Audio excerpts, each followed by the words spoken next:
시편 50편은 아삽의 시라 그랬어요.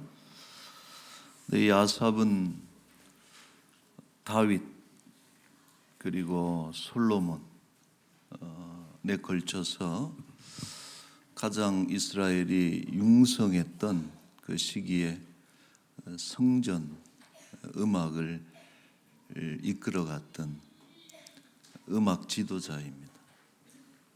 지휘도 했을 것이고 또 작사 작곡도 하고 또 때로는 악기를 불면서 하나님을 찬양하는 그 찬양대 대표적인 아삽, 헤만, 여두둔 우리가 세 명을 꼽을 수 있는데 그 중에 첫 번째 이름이 아삽이고 또 성경에 보면은 선견자라 그랬어요. 이것은 선지자와 같은 의미인데 노래만 한 것이 아니라 하나님으로부터 계시도 받는, 그래서 말씀을 받아서 시편을 적고 또 그것으로 작사해서 작곡하고 또 노래를 만드는 그런 아주 신령한 음악가가 아삽이다, 이렇게 말할 수 있는데, 이 시편 50편을 통해서 아삽이 이야기하는 것은 이스라엘 제사에 문제가 있다. 그러니까 가장 융성한 시대이기 때문에 또 성전을 중시하던 이런 그 시점에 얼마나 많은 제사가 드려지고 또 많은 제물이 바쳐지고 가장 좋은 것들로 하나님께 드려지는 제사가 연일 이루어지고 있는데 잘못됐다, 뭔가 이스라엘 제사에 문제가 있다 하는 것을 한 두 가지로 지적을 하는데, 이제 그 내용을 우리가 오늘 보면서 오늘 우리의 예배는 문제가 없느냐 하는 것을 돌아보고자 합니다.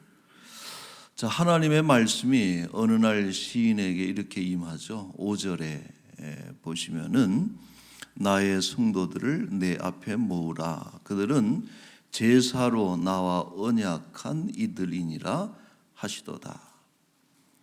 성도들을 소집을 하시는데 그 중요한 표현이 등장해요. 이 성도를 뭐라고 이야기를 했냐 하면은 제사로 나와 언약한 이들이다 하는 이 표현이 아주 그 통찰력 있고 깊이 있는 그런 표현입니다.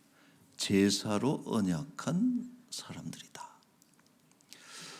하나님과 이스라엘은 언약적 관계입니다. 부모 자식은 혈통적 관계죠. 그러나 부부는 언약적 관계. 피는 섞이지 않았지만은 양자의 그 약속에 의해서 이루어진 관계가 언약적 관계. 그걸 언약적 관계라고 하는데, 이제 그 성경에 하나님과 이스라엘 백성의 관계를 언약으로 표현하는 내용들이 많이 등장해요. 그리고 그 약속의 정형적 표현이 있는데 여러분들이 잘 아시는 거예요. 나는 너희의 하나님이 되고 너희는 나의 백성이 되리라. 이것을 언약 공식이다, 카비넌트 포뮬라다, 이렇게 아예 공식화시켜서 나는 너희의 하나님이 되고 너희는 나의 백성이 된다. 이 공식이 성경에 많이 등장하고, 예를 들어서 레위기 26장 12절에 나는 너희 중에 행하여 너희의 하나님이 되고 나는 너희의 하나님이 되고 너희는 내 백성이 될 것이니라. 그래서 약속에 의해서 하나님은 우리의 하나님이 되고 우리는 하나님의 백성이 되고, 그래서 그 약속을 지키기 위해서 우리는, 이스라엘은 오직 하나님만 섬겨야 되는 거예요. 다른 신을 섬기지 말고. 또 그리고 약속을 지키기 위해서 하나님은 이스라엘 백성들을 보호해 주셔야 됩니다. 이스라엘의 보호자. 그런데 만약에 우리가 이스라엘이 하나님을 섬기지 않고 우상을 섬긴다든지, 혹은 하나님이 이스라엘이 위급할 때, 도움을 요청할 때 보호를 해주지 않는다면은 이 언약적 관계가 파기가 되는 것입니다. 그리고 이 약속을 먼저 깨뜨린 측의 책임을 물어서 죽음으로, 생명으로 그 값을 치르게 돼 있다. 그래서 여러분, 이 언약을 피의 언약이다, 이렇게 이야기를 합니다. 자, 그런데 이 언약적 관계, 하나님과 우리 사이가 그런 관계인 것을 반복적으로 상기시켜주고 또 그 관계를 견고하게 다져주는 그런 절차와 방식이, 그게 제사. 그러니까 우리가 제사를 정의할 때 제사는 제물을 바치는 이런 것을 의미하는 것이 아니고, 제사는 하나님의 과의 언약을 늘 상기시켜주는 언약의 증표라는 거예요. 그러니까 이스라엘 백성들은 제사를 드리면서 하나님과 우리의 관계를 확인하고, 또 느슨한 어떤 그런 관계가 된다면은 그것을 견고하게 하는, 그래서 이 언약이 100년이고 1000년이고 만년이고 영원토록 그 언약이 이어지도록 하는 그 중요한 역할을 제사가 한다는 것이죠. 여러분, 예를 들어서 그 하나님께서 노아의 홍수를 통해서 온 세상을 다 멸하셨는데, 그리고 나서 이제 후회하셨다. 그리고 다시는 내가 물로 세상을 심판하지 않겠다 하는 약속을 주시고, 그 약속의 증표로 주신 것이 무지개라는 것이죠. 그래서 창세기 9장 13절에 보면은 내가 내 무지개를 구름 속에 두었나니 이것이 나와 세상 사이의 언약의 증거다. 여러분, 그 비온 뒤에 무지개가 얼마나 참 아름답습니까? 태양하고 뭐 물방울이 이렇게 탁 겹치면 저렇게 된다며요. 그래서 비온 뒤에 무지개가 참 아름다운데, 그래서 저것을 볼 때마다 사람들이 뭘 떠올리느냐? 하나님의 약속을 떠올리는 것이죠. 그래서 어떤 이는 저 무지개를 그 활로 묘사를 해요. 활. 사람을 공격하는 그 무기 아닙니까? 근데 이 활을 거꾸로 하늘에 걸어놨다. 다시는 심판하지 않을 것이다, 물론 하는 이런 것을 상기시켜주는 그 모양이다, 이렇게 이야기를 하기도 합니다. 자, 그런데 참 안타까운 것은 요즘 이 무지개는 어떤 이미지로 쓰이는가 하니, 그 동성애를 비롯한 성소수자들의 들 대표하는 이미지가 이 무지개라는 것이죠. 그래서 빨주노초 파남보 뭐 7가지 또 혹은 10가지 이런 어떤 색깔들처럼 인간의 그 성적인 정체성은 꼭 2가지가 아니라는 거예요. 남자 여자 이게 아니고 뭐 제3의 성, 4의 성, 심지어는 뭐 동물들하고 뭐 이런 어떤 성적 정체성이나 지향이 엄청 다양하다라고 하는 이런 것을 나타내는데 무지개를 쓰고, 그래서 이런 큐어 축제라든지 그들의 모임에 가보면은 이 무지개가 늘 등장. 그러니까 이것은 이런 변질된 거죠. 하나님의 어떤 보호하심과 긍휼의 상징이었던 무지개가 오히려 하나님의 진노를 불러일으키는 그런 행위를 나타내는 상징으로 변질이 됐습니다. 자, 제사는 그래서 이 하나님 언약의 증표이죠. 하나님과의 관계를 확인시켜주는. 자, 그런데 어느 날부터 이 이스라엘의 제사가 변질됐다는 거예요. 여러분, 제사를 많이 드릴수록, 예배를 많이 드릴수록 관계가 더 좋아져야 되잖아요. 제사는 이 관계를 확인하고 또 강화시키는 것이 제사이기 때문에. 그런데 하나님께서 참 불편해하셔. 이스라엘의 제사를 받으실수록 불편해. 그래서 이런 얘기를 하십니다. 12절에 보면은 내가 가령 줄여도 네게 이르지 아니할 것은 내 세계와 거기에 충만한 것이 내 것이다. 내가 숫소의 고기를 먹으며 염소의 피를 마시겠느냐. 어때요, 여러분? 불편한 심기가 느껴지는 말씀이죠. 정확하게 일치하는 비교는 될 수가 없겠지만은 그런 거예요. 결혼한 자식이 부모님의 용돈을 드리는데 뭐 얼마씩 드리는데 어느 날 불러다 놓고 부모님이 그러는 거예요. 야, 됐다. 니네 돈 안 받겠다. 내가 혹 굶어 죽더라도 니네 돈은 안 받겠다. 이 얘기는 안 받으시겠다는 말씀이에요? 아이고, 알겠습니다. 다음부터는 안 드리도록 하겠습니다. 이렇게 해야 되는 거예요? 아니면 지금 어머님, 부모님 마음에 서운한 게 좀 가득 차 있는 거예요. 부모의 은혜라고 하는 것은 여러분 뭘로 갚아도 다 되갚을 수가 없는 게 부모의 은혜거든. 뭘 해도.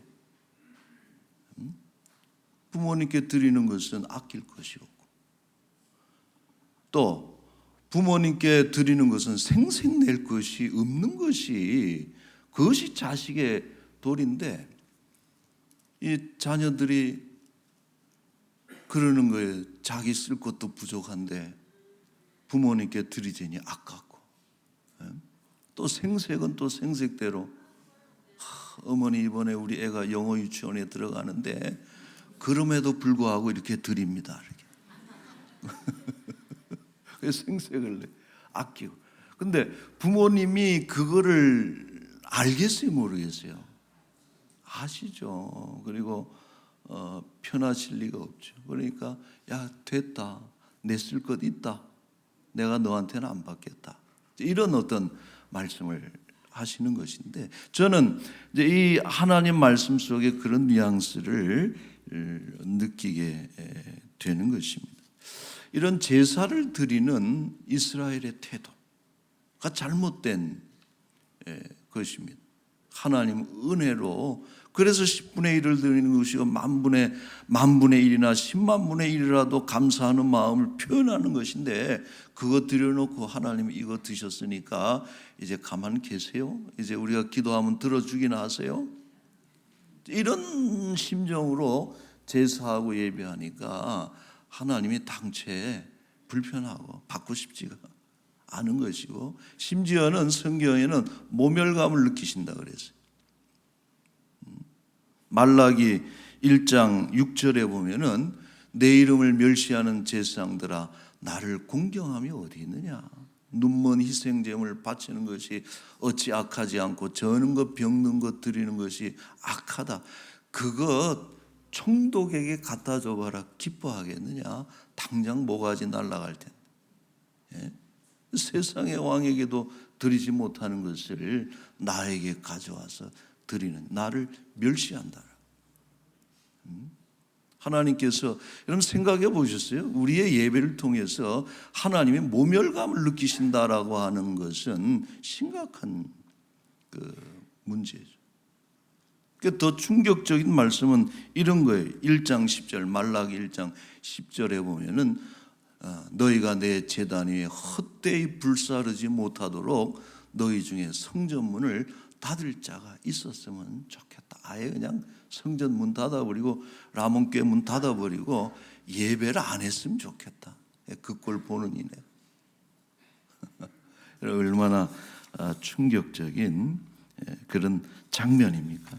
여러분, 제사라고 하는 것은 얘기했죠. 하나님과의 언약을 견고히 하고 하나님과의 그 관계를 더 돈독하게 하고 강화시키는 것이 친밀해지도록 하기 위해서 제사를 드리는 것인데, 제사를 드릴수록 관계가 더 악화가 돼.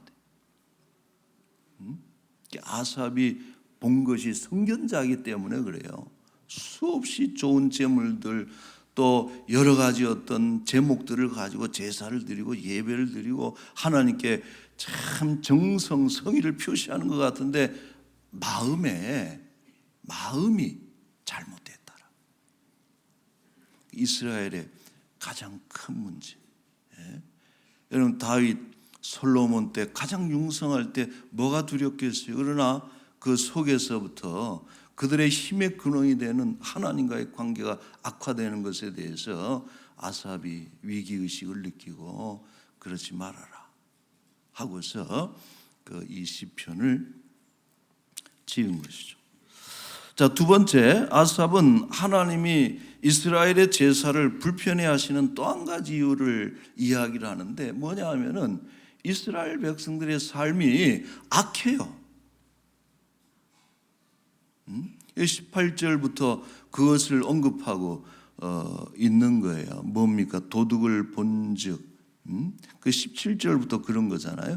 교훈을 미워하고 내 말을 내 뒤로 던지며 도둑을 본즉 그와 연합하고 간음하는 자들과 동료가 되고 네 입을 악에게 내어주고 혀로 거짓을 꾸미고 앉아서 형제를 공박하고 공격하고 내가 가장 싫어하는 것들을 골라서 하는 악한 짓을 하고 있는 모습을 볼 때, 그리고서 안식일이 되면 와가지고 언약을 얘기하고 하나님의 율법을 가르치고 제사 드린답시고 뭐 옷도 아주 그냥 근사하게 입고서 막 절차에 따라서 하는 이런 모습을 보니까 참 이게 도대체 이 친구들이 뭐 하는 건가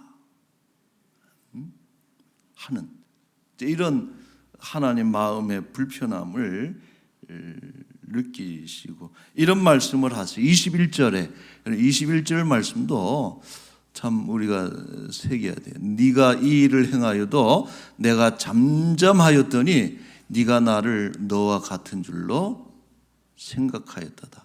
아니, 이것들이 가만히 있으니까 내가 가만히로 보이나? 가만히 있으니까 가만히로 보이나? 사람들은 그렇죠. 가만히 있으면은 가만히로 봐. 그렇지 않다.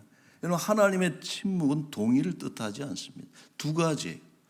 하나님이 침묵하실 때는 두 가지입니다. 전적으로 동의해서 보탤 것이 없다는 그런 어떤 지지의 표시이지만은 한편으로는 이 침묵은요, 하나님이 진노를 쌓아가고 있다는 것을 의미하는 거예요. 조용히 암만 죄를 도둑질하고 간음하고 형제와 싸우고 말해 재산 때문에 늘 거짓말하고 막 이런 악한 삶을 사는데도 벼락이 떨어지지도 않고 길 가다가 뭐 어디 훅 빠져서 어떻게 넘어지지도 않고 그냥 괜찮아. 돈도 잘 벌고. 하나님이 묵인해 주시는구나. 잠잠하니까 내가 너희와 같은 줄 아느냐? 그렇지 않다는. 그것은 폭풍전, 하나님의 진노의 때를 쌓아가고. 여러분, 침묵은 그런 거예요. 하나님이 조용하실 때는 잘 분별해야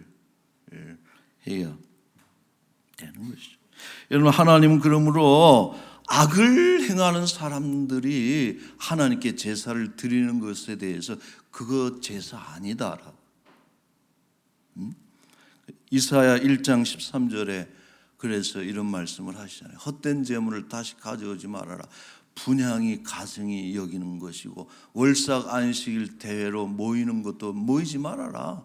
성회와 아울러서 악을 행하는 것을 내가 견디지 못하겠노라.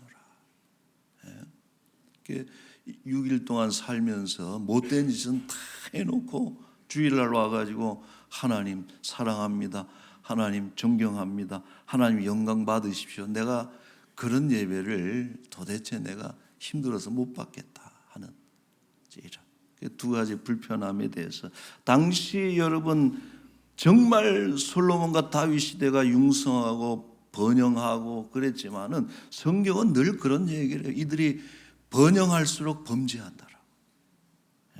가난하고 힘들고 적들에게 둘러싸여서 어떤 위협에 처해 있을 때는 하나님 찾고 내가 뭐 잘못한 게 있나 싶어가지고 기도도 하고 또 회개도 하고 그러지만은 그냥 평안해. 아무런 일도 없이 다 잘 돼요. 자식도 잘 되고 사업도 잘 되고. 근데 그렇게 잘 되면 더 하나님을 섬겨야 되는데 오히려 범죄한다. 지금 이스라엘이 겉으로 볼 때는 너무 잘 되는 것 같은데 선견자 아삽이 볼 때는 가장 중요한 부분이 지금 어긋나고 있다라고 하는 것을 짚은 것이 이거 50편이죠. 자, 여러분 우리는 그러므로 아삽이 제기한 이것을 보고 오늘 우리의 예배를 좀 평가해 볼 필요가 있습니다. 자, 이 부분을 다시 한번 우리는 생각해 보고자 하는데요. 그리스도인은 어떤 사람들이냐? 예배로 하나님과 묶인 자들이 그게 그리스도인.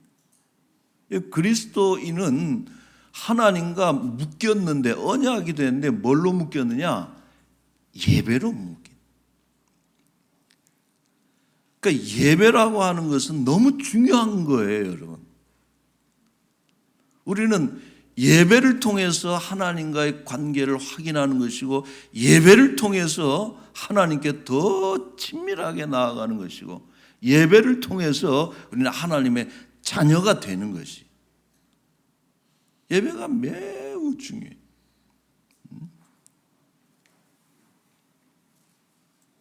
그래서 예배는요, 여러분 오직 하나님께만 집중하는 게 예배입니다. 예배는 정치의 장이 돼서는 안 돼요. 정치를 얘기하죠. 살아가는 이야기니까. 그러나 정치를 위해서 예배 장이 사용돼서는 안 되는 거예요. 오늘날 여러분 강단에서 정치적인 선동을 하는 이들이 얼마나 많습니까? 아니에요, 그거는. 더욱이나 여러분 예배는 종교 화합의 장으로 만들어서도 안 되는 거예요.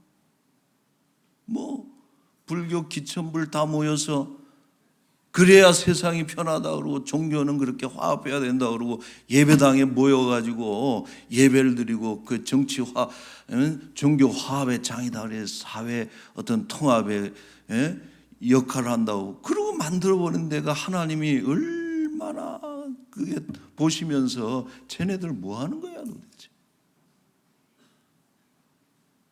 그게 아니에요. 심지어는 사회 정의를 논의하는 장도 돼서는 안 됩니다. 그걸 이야기하지만 그런 장에 예배는 오직 하나님과의 관계에 집중하는 것이 그게 예배입니다. 하나님을 높여드려야 되는 것이고 하나님을 찬양해야 되는 것이고 하나님 말씀 앞에 다시 한번 자기를 돌이켜보는 것이고 하나님을 즐거워하는 것이고 그래서 그 시간에 하나님과의 그 관계가 더욱더 그 언약을 견고히 언약적 관계를 견고히 하고 하나님께서 그래서 그곳에 임재하시고 너는 내 백성이란 말 하나님께서 은혜를 베푸시고 우리를 고쳐주시고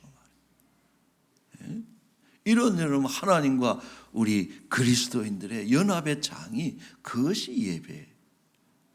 예배는 너무나 그래서 소중한 것입니다.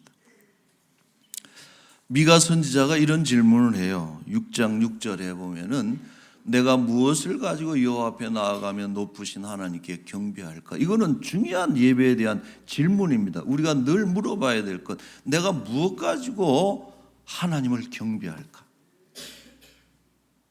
내가 무엇을 가지고 하나님 앞에 나올까? 천천의 순양의 고기를 가지고 나오랴? 만만의 강물 같은, 강수 같은 기름을 하나님이 기뻐하실까? 그것도 부족하면 내 맏아들을 드릴까? 왜 애꿎은 맏아들을 왜? 그래, 그럼 내가 내 몸을 불태워서 하나님께 드릴까? 불교의 소신공양이 그것 아니에요. 자기 몸을 불태워서 하나님께, 부처님께 드린다. 그러면 하나님 기뻐하실까? 별의별 생각을 다 한 거예요. 미가 선지자가 당시의 그 이스라엘의 종교 행태를 보면서, 그리고서 답을 얻어낸 것이 참 명문장이 하나 등장하는데, 미가서 6장 8절에 보시면 같이 한번 읽겠습니다. 여호와께서 내게 구하시는 것은 오직 정의를 행하며 인자를 사랑하며 겸손하게 내 하나님과 함께 행하는 것이 아니냐. 여호와께서 내게 구하시는 것은 천천의 순양 만만의 기름, 강물과 같은 기름이고 맏아들이고 네 몸을 불태우는 이것을 구하는 게 아니다. 오직 뭐라 그랬어요?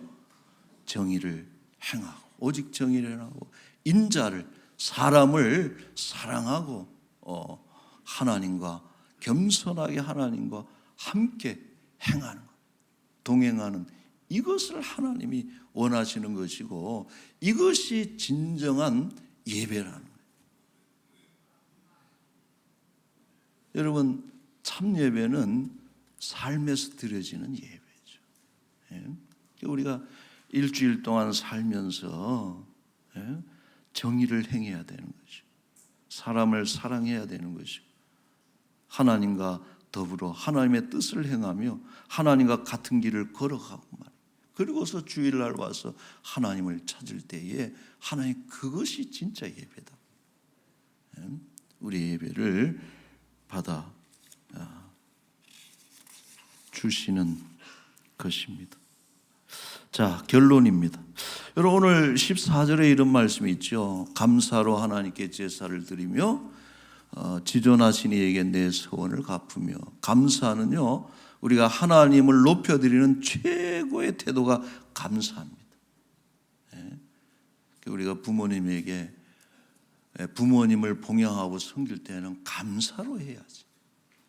뭘로 갚을 수도 없는 부모님 원에 만분지일, 천만분지일이라도 이렇게 좀 드리니까 어머님, 아버님, 죄송해요, 감사해요. 이게 여러분 효도 아닙니까? 바른 태도 아니에요? 하나님께 드리는 것도 마찬가지. 감사로 제사드리고. 두 번째, 지존하신 이에게 소원을 갚으며 약속을 지키는 삶을 뜻하는 것이. 이러한 어떤 예배를 통해서 하나님이 영화롭게 하면은 이런 약속을 주시는 거예요. 15절 말씀이에요. 15절에 시작. 환난 날에 나를 부르라. 내가 너를 건지리니 네가 나를 영화롭게 하리로다. 23절. 감사로 제사를 드리는 자가 나를 영화롭게 하나니 그의 행위를 옳게 하는 자에게 내가 하나님의 구원을 보이리라. 아멘. 여러분, 구원이라는 단어가 두 번 반복돼요. 등장해. 구원이라는 개념이. 여러분, 예배는 그래서 구원의 중요한 통로가 되는 거예요. 중요하다는 거예요. 하나님 우리의 예배를 통해서 우리를 건지시는, 환난 날에 나를 부르라. 여러분, 이 말씀처럼 너무나 기가 막히고 좋은 말씀이 어디에 있어요? 병들어서 죽겠고 말이에요. 사업에 실패하고 경제적으로 여러 가지 자식들 때문에 그냥 속이 상해 죽겠고 죽을 일 쌓여 있는데, 그러나 하나님께서 환난 날에 나를 찾아라. 내가 너를 건지리니. 여러분, 이 말씀이 저는 너무 힘이, 내가 너를 건지리. 하나님이 영화롭게 하는 자에게, 그래서 하나님을 찾는 자에게 하나님께서 구원의 은총을 주시는 줄로 믿습니다. 내가 너를 건지리니 하고 여러분 약속하셨습니다. 마음과 삶으로 온전히 하나님을 영화롭게 하는 그런 예배자들로 살아가시기를 축원합니다. 아멘. 기도하겠습니다. 거룩하신 하나님 아버지, 우리에게 예배의 방식과 예배 은혜를 선물로 주셔서 우리가 예배함을 통해서 하나님을 만나게 하시고 지성소로 하나님의 보좌 속죄소 시은좌로 들어가는 휘장을 예수 그리스도의 십자가로 찢어주시고, 그래서 우리는 누구나 하나님께 나아갈 수 있는 그 은혜의 문을 열어주신 것 너무나도 감사드리옵나이다. 우리가 예배를 소중히 여기는 예배자들이 되게 하여 주옵소서. 주일날 드리는 이 예배 때 우리가 감사로 제사를 드리고 오직 하나님을 영화롭게 높여드리고 하나님을 경배하고 찬양하는 그런 참 예배가 되게 하시고 6일 동안의 삶을 통해서 하나님 주신 명령에 순종하며 오직 정의를 행하고 인자를 사랑하며 겸손하게 하나님과 동행하는 삶의 예배자들이 되게 하여 주옵소서. 어려운 때입니다. 죽을 일 쌓인 그런 이때에 하나님 우리 람원교회 예배의 시간이 우리 구원의 그런 시간과 구원의 장이 되게 하여 주옵소서. 지금도 환난 가운데 애타며 고통하며 부르짖는 주의 백성들의 음성을 하나님께서 드려주시고 내가 너를 건지리니 주께서 건지시고 구원하시는 그런 역사를 허락하여 주옵소서. 하나님, 이제 가을 좋은 날 접어들었습니다. 책 읽기 좋고 성경 말씀 열심히 읽고 기도의 계절 하나님께 기도하고 우리의 마음을 차분히 해서 더욱더 하나님을 찾고 하나님과 연합하고 하나님과 친밀해지는 그 은혜의 계절이 되게 하여 주옵소서. 우리 교회 많은 행사들 특히 대장간이며 또 새생명 전도 운동이 잘 진행이 돼서 우리 람원교회 예배가 충만하고 생명의 역사로 충만한 그런 복된 교회로 하나님께서 늘 동행하여 주옵소서. 감사합니다.